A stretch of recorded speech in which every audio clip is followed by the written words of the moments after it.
బహుజన వాదాన్ని భుజాలకెత్తుకుని అహర్నిశలు గ్రామ స్థాయిలో, మండల స్థాయిలో, జిల్లా స్థాయిలో, రాష్ట్ర స్థాయిలో ప్రయత్నం చేస్తున్న బహుజన వాదులందరికీ కూడా మీరు ఇలానే మరిన్ని కార్యక్రమాలు చేపట్టండి.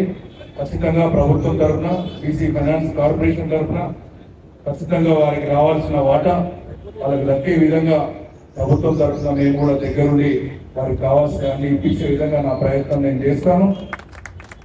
మరి పెద్ద ఎత్తున కాంగ్రెస్ ప్రభుత్వం గౌరవ ముఖ్యమంత్రి రేవంత్ రెడ్డి గారి నాయకత్వంలో ఇవాళ రాజీవ్ యువ వికాసం అనే కార్యక్రమానికి పిలుపునిచ్చింది. ఏప్రిల్ 14వ తారీఖు వరకు దానికి చివరి తేదీ ఉంది అప్లికేషన్లు పెట్టుకోవడానికి. బలహీన వర్గాలకు సంబంధించిన యువకులందరూ కూడా పెద్ద ఎత్తున అప్లికేషన్లు పెట్టుకోండి. ఈ ప్రభుత్వం చాలా చిత్తశుద్ధితో ఉంది బలహీన వర్గాల పట్ల. ఈ ప్రభుత్వం వచ్చిన తొందరలోనే కులగణన చేయడం జరిగింది.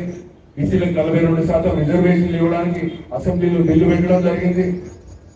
అదేవిధంగా రాజీవ్ యువ వికాసం అనే కార్యక్రమం ద్వారా 6,000 కోట్ల రూపాయలు 5 లక్షల మంది యువతకి స్వయం ఉపాధి అవకాశాలు కల్పించడానికి ఈ కాంగ్రెస్ ప్రభుత్వం, ప్రజా ప్రభుత్వం పూనుకుంది. మీరందరూ కూడా ఈ అవకాశాలు సద్వినియోగపరుచుకుంటూ మహాత్మా జ్యోతిరావు పూలే గారి స్ఫూర్తితోటి మీరందరూ కూడా మంచి విజయాలు సాధించాలని చెప్పి మరొకసారి ఈ సందర్భంగా మిమ్మల్ని అందరినీ కోరుకుంటూ